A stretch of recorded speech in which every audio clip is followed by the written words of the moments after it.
এখানে দোষররা কোনো কিছু করতে পারবে না ইনশাআল্লাহ।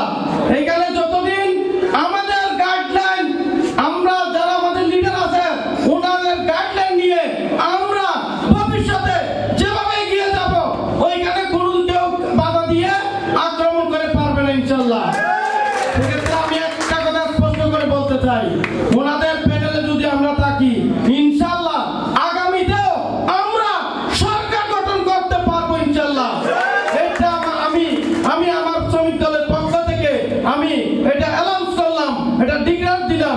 সবাই আমার শ্রমিক দলের পক্ষে আজকে যারা কমিটি নির্বাচিত করবেন, আমরা এখান থেকে শিক্ষণীয় বিষয় নিয়ে কাজে লাগাতে হবে।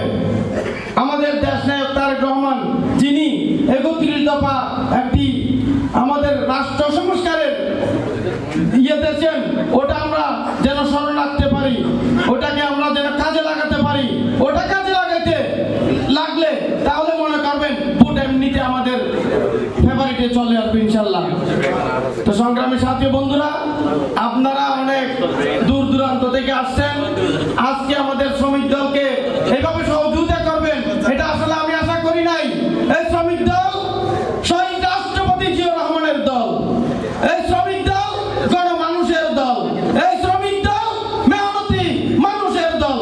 সুতরাং এই শ্রমিক দলকে অবহেলা করা যাবে না।